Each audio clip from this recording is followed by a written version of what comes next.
We're covering a lot in this video, so feel free to skip around. When it comes to the honeycomb we go over in this video, we're not going to reinvent the wheel. We're going to be using methods that you've likely seen before, the old school way popularized by Oldcraig, and the compact method from Aurelio. Links to both of their channels are in the description.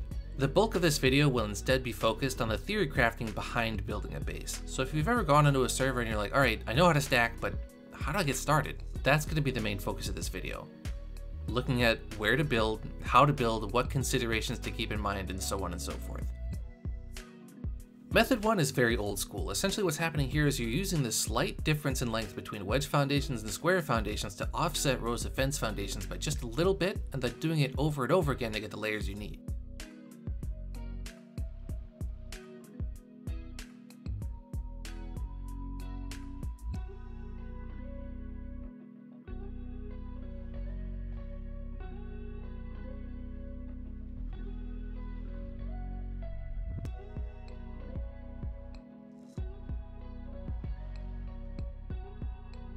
Once you've got 4 of them placed, you can quickly carry that pattern down in any direction you want just by extending it outwards. Basically, you're taking every offset row and just extending that pattern in whatever direction you want while keeping the ratio intact.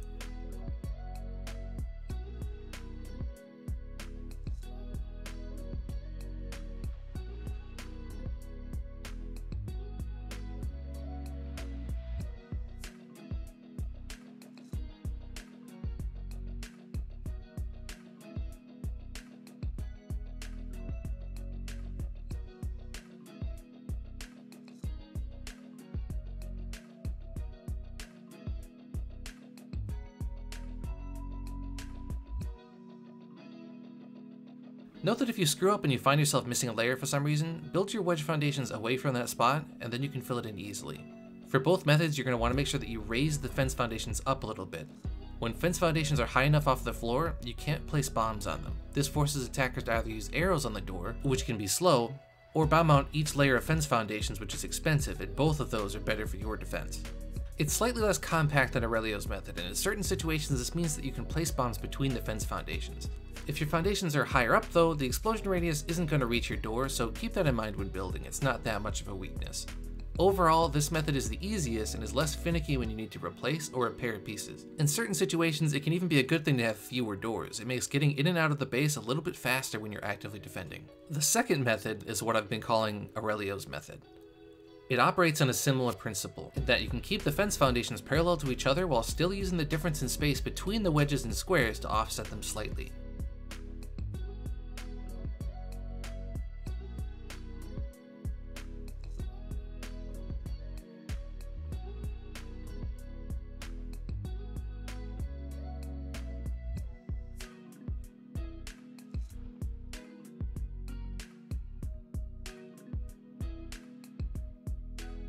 Because this method requires less space, you can stack fence foundations more easily in tighter or less convenient areas, and because the space between the fence foundations is less, you can't place bombs in between them in any situation. It's essentially impossible to miss a layer with this method, but if for whatever reason you find yourself missing a layer, build towards the gap and then branch into it. Just a fair warning, this method will sometimes give you trouble when you're trying to place foundations, especially when you're replacing destroyed pieces due to the layout being so compact. But it's still a relatively easy method, and when it comes to health per square inch, it can't be beat. For ceiling stacking, there's only one method I know of, and as far as anyone is concerned, it's about the best you can do for health per square inch. By placing a foundation with a wall on it, you can offset the next foundation ever so slightly. It's the same principle as fence stacking, just vertical. You're creating a slight offset and then using that offset to support several layers of ceiling in the same amount of space.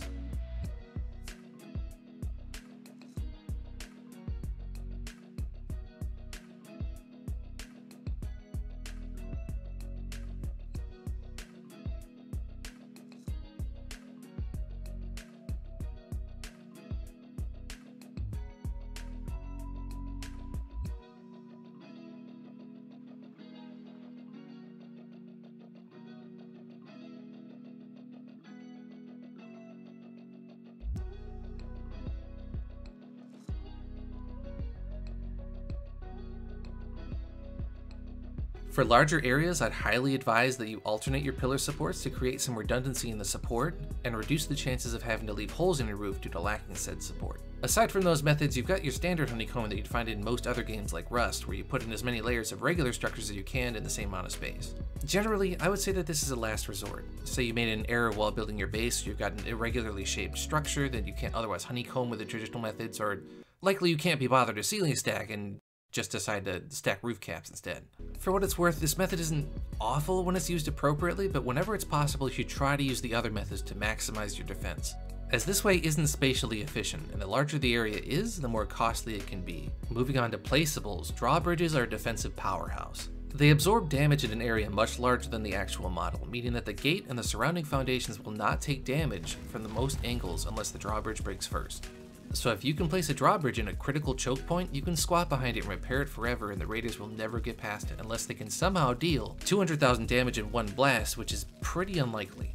Keep in mind that players can climb on top of a drawbridge to drop a bomb behind it, and the only foundation supporting the drawbridge is the one in the middle, so you need to protect against both kinds of attacks by either wedging the drawbridge into a tight enough cave, or stacking ceilings or fences behind the drawbridge to prevent bomb placement. And this is a bit of an oddball tip, but you can place thrones and other high health placeables in front of door frames in a pinch. They'll operate the same way a drawbridge would. They're not going to protect the surrounding structures, but they will force attackers into blasting the door frame and the foundation underneath to get in. And those crucial few seconds that it buys you in a raid can make all the difference. You won't be using this one all too often, but just keep it in the back of your mind. One last thing we're going to handle before we get to build examples and overall strategy is the Anticlimb. It does what it says on the tin. Its only goal is to stop people from climbing.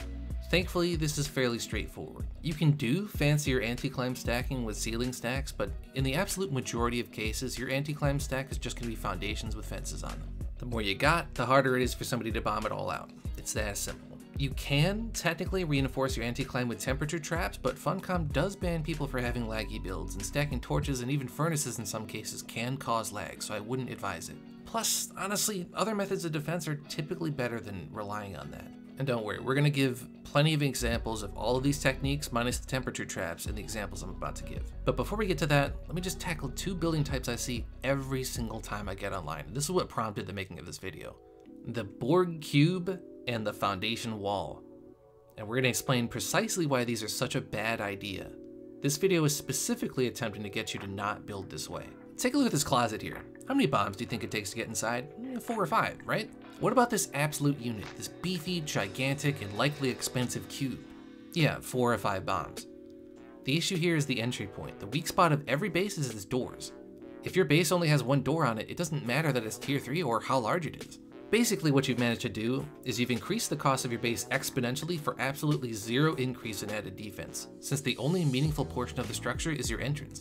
For starters, you don't need that much interior space, and for all those resources, you still only have one single layer of tier 3, which is about as effective at protecting your base as tier 1. You have to layer it for it to be effective. If you build this way, you are setting yourself up for failure. The foundation walls I see on every single server suffer from the exact same problem. How many bombs does it take to break this foundation? And how many does it take to break this foundation tower?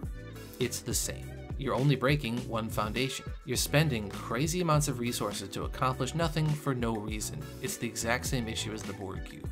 You should only ever be stacking foundations when you're using them for Anticlimb. Now, you can have walls. There are legitimate strategic reasons to build walls around your base, it's just that stacking foundations around your base is the least effective and most expensive way to do it. If you want to build walls around your base, use gates instead. They're cheap, they cover a much larger area, they're naturally fairly tall, so if you put fences on top of it, it's not as easy to jump over it using terrain. It's just all around a much better option. Sure, gate doors break a lot faster than foundations would, but it's dirt cheap and it's easy to replace or even repair in a pinch, and honestly, a foundation doesn't take that much to break either. Perimeter walls aren't meant to act as honeycomb. Firstly, it's to prevent people like myself from being able to walk right up to your base and fully scout it. Secondly, it should make getting horses and thralls inside somewhat difficult for attackers. And thirdly, it should restrict the angle of attack. If your enemy is reaching your base through a single broken gate, that makes it a choke point. And if it's raised up enough, thralls and horses will get stuck outside. They will eventually teleport in, but the point of course is to make your base as annoying as possible to raid. For the two base examples, what I'm going to do is I'm going to just close my eyes and randomly teleport to two different locations on the map, find a place nearby to build, and walk you through the process of actually evaluating a location and getting started, since that's often the hardest part. I would just like to stress that these are not meta locations, and that's on purpose. We're showing you how you can compensate for the weaknesses of any given location by combining these honeycombing techniques with a little game knowledge. Where the hell? Oh, okay, I know this place. So we landed on a plateau outside the Silkwood in the southern jungle, and this is the perfect spot for this video because it's a really terrible spot for a base. The terrain isn't offering you a whole lot of protection at all, and because there's a ton of tall trees and stone pillars nearby, there's a lot of viable angles for somebody to trebuchet your base. Even despite all that though, your best bet here would probably be to go for a pillar base. We're going to use the thicker pillar here because we already know that preventing trebuchets is going to be mostly impossible, so we're going to need to plan for that with some extra honeycombing. You can use the thinner pillar next to it and save on resources, or even one of the trees, but you will sacrifice a lot of potential honeycombing and I wouldn't advise it. Additionally, you're going to be fairly easy to god in this location, no matter where you build, since preventing people from getting close to the base can be very difficult, but we're going to cover how to deal with that later. Firstly, we're going to start with the Anticlimb. You can see that because of the size of the pillar, it takes a lot of foundations to complete the Anticlimb, but it's an important step. Additionally, because of its shape, some of the foundations are sticking out. This gives raiders space to place explosives, and because the pillar is quite short, most of the Anticlimb is within the bomb's blast radius, even if only a little. There's not much you can do to counteract this, unfortunately. It's just a concession you're going to have to make if you build here. The Anticlimb is still worth building, though. It just won't be as effective as clean Anticlimb on a taller, thin pillar. Next is the core of the base. I'm only going to make it large enough for a tier 3 altar as an example, but you can make it as large or as small as you want. We'll need the layers to help against the inevitable trebuchets, but don't go crazy though, we've got another trick for that later.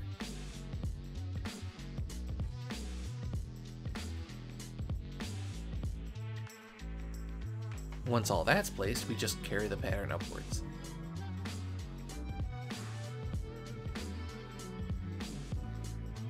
Now, it's not likely that you're going to be bombed in from the roof, but you should protect it anyways because trebuchet angles could potentially graze the roof, and if your bedrolls are on the top floor of the base and a few lucky trebs hit, you could be in trouble.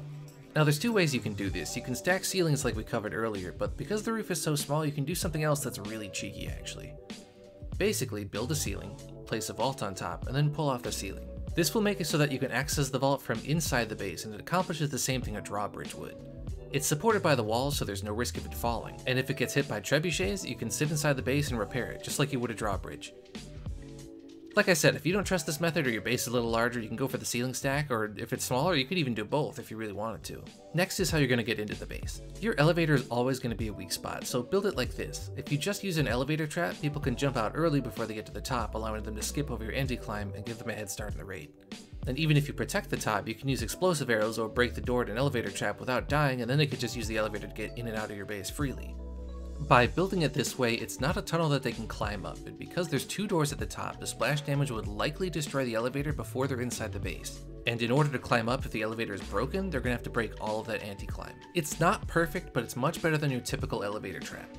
If you really want to prevent the elevator from screwing you, put chests at the top of the bottom of the elevator, and just pick it up after every use. Fill the chest with extra elevators so you don't get stuck without one. It's generally considered poor form to leave an elevator on even when it is protected. Alternatively, you can build the entirety of the top of the elevator tower out of tier 1 so that it breaks away during a raid, but sometimes you're going to want that elevator up for defensive purposes, so just guard it and have extras on hand to replace it if need be. So now we've got a secure elevator, multiple layers of Anticlimb, and omnidirectional honeycombing on the core structure, but we can do a lot better than that. There we go! Now, you don't need 100% uptime on a god bubble, but it does have to be in your arsenal if you're a larger clan with a spot like this. Defending against gods without a bubble is very, very difficult, and maintaining a bubble with a decent sized clan isn't that hard at all.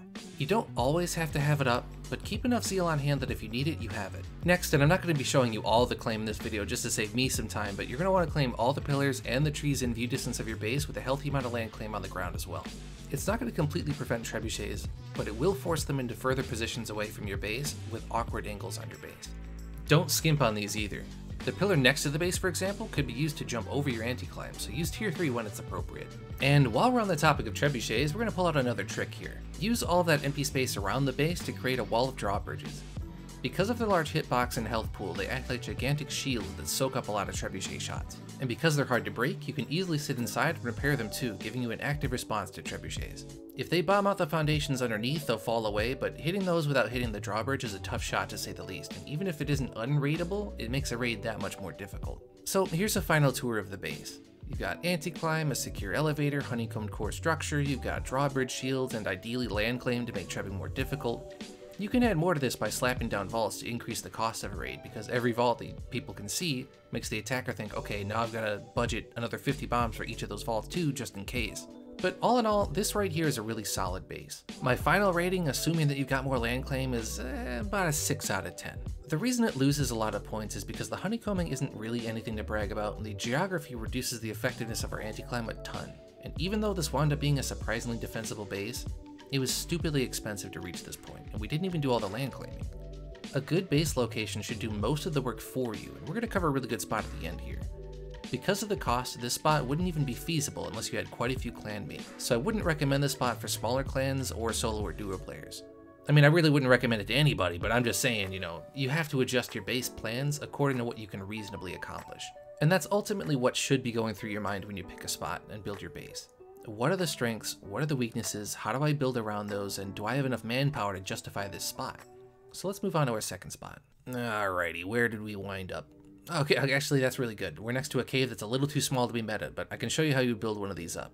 Alright, so this cave is flanked on both sides by cliff faces.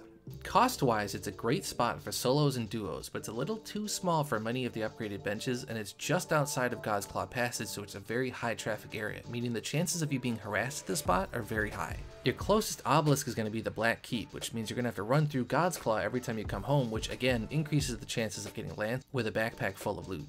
Generally speaking, convenience is the least important criteria for a decent base location, and this spot is a good example of why that is. This spot is convenient, but it really works against you here. Prioritize security when you can. But the space itself isn't terrible.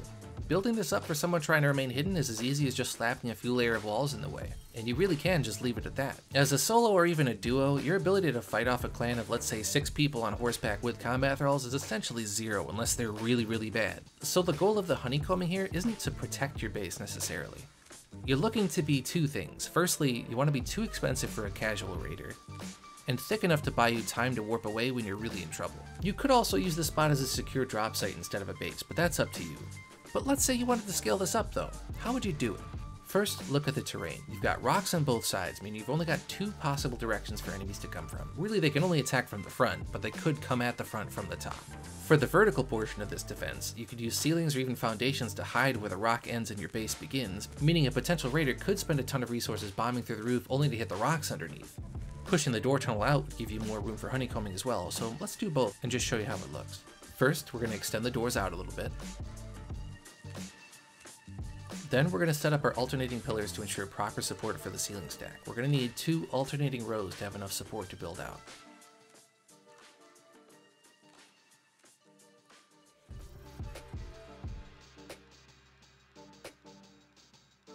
Place the ceilings on top and eventually it should look something like this.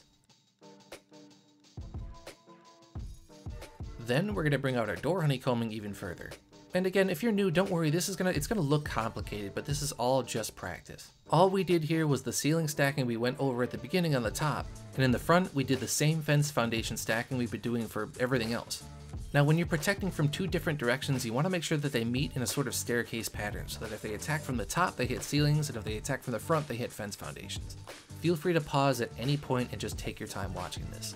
All we're going to do now is fill out the rest of this base according to this exact pattern here. Once our honeycombing is complete, and this is an optional step, you can stack foundations all around it to disguise where one kind of layering begins and another one ends. Think of it as a sort of expensive kind of camouflage. This is pretty much the only situation outside of Anticlimb where you have my blessing to stack foundations. And this here is the finished product. Altogether, you've got 22 doors from the front, quite a few layers of ceilings and fence foundations from either direction. And as always, we made sure to raise the fence foundations to make sure that you have to deal with them in the expensive way. It's a little expensive and a little impractical, but this is just demonstrating how you can take a normal spot and upscale it using the geography to your advantage. My final rating is about a 5.5 out of 10. There's no bubble, so you are super vulnerable here, but from the perspective of this maybe being a solo or duo base, it does exactly the kind of job it needs to. It's expensive enough to deter the curious raider, and it's honeycombed enough to buy you plenty of time to get away from an alpha clan. And you've got 2 door tunnels inside that you can block separately with thrones in a pinch. The negatives are pretty big though. There's no bubble and you're going to be found easily, and being tough to spot is one of your biggest strengths as a solo or a smaller clan. It's still not going to be a cheap raid for whoever hits you, but anybody with a god token can ruin your day if they wanted to. You could put an altar on top of this base and then continue to build it up and add honeycombing and then use the inner cave as a sort of vault area. But at that point, with that much investment, you'd probably be better off just finding a better spot to build. God tokens are also why I wouldn't recommend honeycombing too much without a bubble.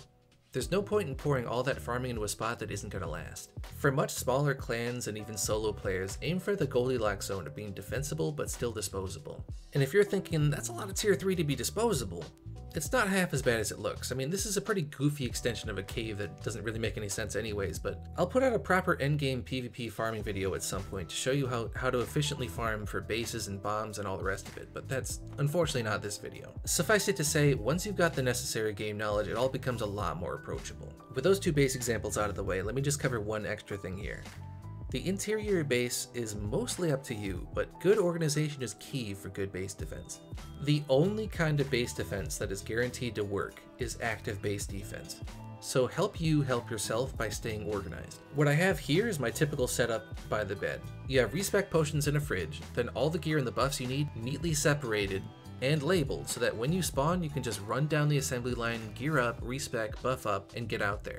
Having it near the beds means that if you're out farming and an attack starts to happen, you can just comfortably rip your bracelet off, spawn at the bed, get your clothes on, and defend the base in the span of about a minute or 2. You should also keep some explosives and raid material on the side. If somebody's attacking you with a trebuchet and you're somehow able to destroy it, the raid's over. They're not going to build a second one. Try to keep a decent amount of gear stocked up as well. I can't tell you how many raids I've won because the defending side just ran out of gear and then they had to scramble around their base for 30 minutes making more kits. You don't need a ton, but just enough to have some spares, and adjust the stockpile according to the size of your clan. Like, you're not going to need 40 kits on standby and 400 bombs. Just make sure that you're ready to rumble and that everything is organized so that you don't have to fish through 40 different dump chests to get your stuff ready. And with all that said, let's wrap this up by looking at a really meta base location, because if you're new to the game, it would be easy to look at either of these 2 builds and say, hey, you know what, that's actually pretty good. I don't really see why these are rated so low. This spot is usually referred to as the keyhole. Let me show you how I can make this location functionally unraidable. Start with a bubble, and then add this. Wow, I did it. You think I'm kidding, but I'm not.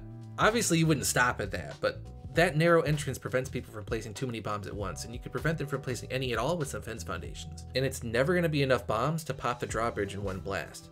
This base with a bubble and a drawbridge is the closest thing you can get to unraidable you can get in this game, and it's hardly going to cost you a dime. You can further honeycomb the interior and exterior as well to make a tough spot even tougher, and the interior is large enough for a map room to make easy travel and escapes. This is what I mean by a good base location. The location is doing all of the heavy lifting for you. If you've ever wondered why the alpha clans on servers almost always have this spot in particular claimed, it's because it's almost always worth fighting over. It's just that good. The 2 spots we showcased earlier required us to play around our geography, and we had to spend a lot of resources compensating for all the downsides for those locations. The cave base wasn't quite large enough for an altar without some serious additions, and even with protection from the sides, you've still got a lot of building to do to make it really sturdy. And the jungle base, I mean, I'm pretty happy with the final product there. That's defensible. If you've got a clan in that base and they're online, you could probably hold your own against much larger clans. So I mean, like I said, I'm happy with the final result, but anybody can see that this spot is going to cost you an arm and a leg. Between all the layers of defenses needed just to compensate for where it is, and even then, formulating a raid plan isn't too hard for this base. It's not going to be super easy to pull off, but you can think of one pretty easily. We did a pretty good job at both spots, but when you're looking for a base, keep everything we've talked about in mind. Pay attention to the geography. Pick a spot that is reasonable for your clan size. Learn how to build so you can play to your strengths and cover up your weaknesses. There's a lot of spots that are similar to the keyhole, and if you can't find a top tier spot, you can find spots that are pretty close to that. And on Sipta, where it's very possible that all the good spots are taken, you still have the tools that you need to construct a defensible base anywhere you want.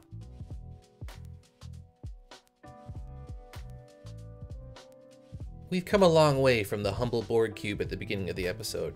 By now though, hopefully you understand why that type of building is so terrible. If an experienced player can look at a base that has 22 walls in the way, and still say that it's a 5.5 out of 10, then you definitely can't get away with surviving in a Borg cube on an official server.